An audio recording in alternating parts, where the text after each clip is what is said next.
Bonjour à tous et à toutes, bienvenue dans ce cours où nous allons parler du module gestion des approvisionnements. Euh, dont l'examen va se dérouler au mois de juillet, examen théorique, bien entendu il y aura un examen pratique, mais pour l'instant nous allons aborder les différents sujets qui concernent ce module. Donc nous allons commencer par la gestion des approvisionnements. Bien sûr, on a approfondi un petit peu le cours pendant plusieurs séances, mais là, c'est vraiment la finale. Donc on va se concentrer un petit peu sur ce cours. Je vous prie de prendre des notes, car sur ce PowerPoint, il n'y a que des titres. Alors, nous allons commencer par les différents niveaux de stock. Comme vous le savez, il y a différents niveaux de stock qui peuvent être envisagés pour la gestion selon l'activité de l'entreprise. Vous allez avoir des marchandises, des matières premières, des produits finis, des produits en cours, des emballages, des matières consommables et des fournitures. Et tout cela comporte un stock minimum qui est le niveau de stock correspondant au délai normal de livraison. Vous avez aussi le stock de sécurité, c'est un supplément au stock minimum nécessaire en cas de retard de livraison ou d'accroissement de la demande. Et enfin, vous avez le stock d'alerte qui, lui, au niveau du stock, entraîne les déclenchements de la commande.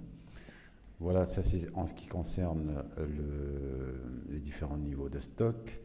Ensuite, vous avez les objectifs de la gestion de production. Alors, l'objectif essentiel de la gestion de production, quelle que soit l'organisation, est d'obtenir le produit permettant la satisfaction du client dans les délais et à un coût concurrentiel. Cette mission, bien sûr, doit être remplie en atteignant 4 objectifs. Les 4 objectifs, c'est le volume. Donc, le volume de production doit correspondre aux objectifs commerciaux de l'entreprise. Vous avez aussi le délai, c'est fournir au commercial des indications valables sur les délais qu'il serait possible de tenir pour tel ordre, client éventuel, et s'efforcer pour les ordres reçus de respecter les délais maximum promis au client par le département commercial. Vient ensuite la qualité. Donc la qualité, c'est les services de la gestion de production, doivent fournir aux services de fabrication sans erreur ni omission les informations nécessaires à l'exécution des ordres clients. Et enfin, vous avez le coût. Donc c'est la gestion de production doit s'efforcer d'assurer le meilleur emploi du matériel et de la main-d'œuvre. En effet, elle doit minimiser les heures supplémentaires et les dépannages héroïques et déterminer les enclenchements de différentes opérations afin de minimiser l'encours de fabrication et respecter les délais. Donc ceci, c'est les objectifs de production. Il faut qu'ils soient planifiés, organisés pour une meilleure gestion des approvisionnements. Vient ensuite les principaux services opérationnels qui sont services de fabrication. Il y a aussi le service d'expédition, le service manutention, le service outillage et le service entretien. Donc je répète, pour ces principaux services opérationnels, vous avez le service fabrication, le service expédition, le service manutention, le service outillage et le service entretien. Alors, vous avez aussi les principaux services fonctionnels. On a vu les opérationnels. Maintenant, on va voir les fonctionnels. Donc, les principaux services fonctionnels comportent un bureau d'études, un bureau de méthode et un bureau d'ordonnancement et de lancement. Voilà, ça c'est les principaux services fonctionnels. Vient ensuite, bien sûr, les niveaux de stock. Alors, les types de stock. Les types de stockage sont comme vous le savez, on l'a déjà vu en cours, ce sont les stocks de produits finis, les stocks entrants de fabrication, matières premières, pièces sous-traitées, les stocks de pièces de rechange et de produits pour la maintenance des équipements de production. Vous avez aussi le stock d'outillage et d'accessoires et le stock en cours. En ce qui concerne la gestion des stocks, vous avez le coût de passation qu'on a appris en cours. Vous avez aussi le coût de possession et le coût d'acquisition et le coût de rupture. Le coût de possession, on l'a vu, c'est ce qui concerne tout ce qui est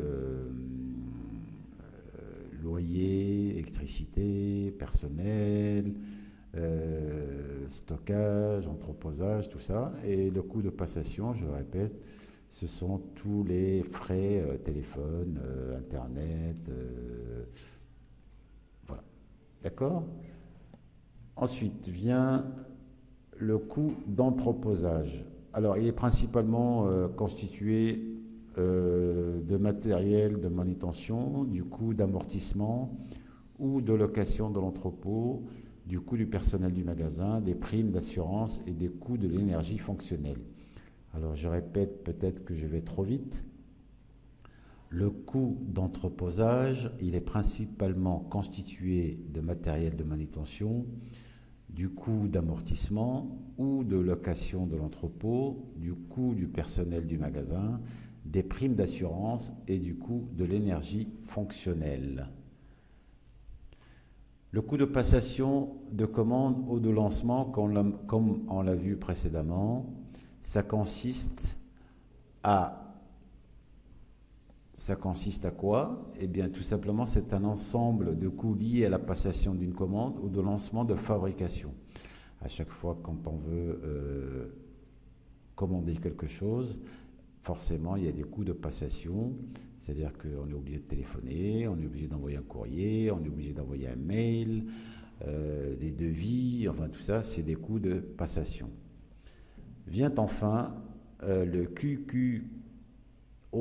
QQCP, donc ça on l'a vu et revu, mais je le rappelle pour ceux qui s'en rappellent pas. Donc quoi, hein, que doit être fait, qui va faire quoi, où, en quel lieu, quand, à quel moment le plan sera-t-il mis en œuvre, comment, de quelle façon faut-il procéder, et enfin, pourquoi. Je vous remercie pour votre attention et je vous dis à bientôt.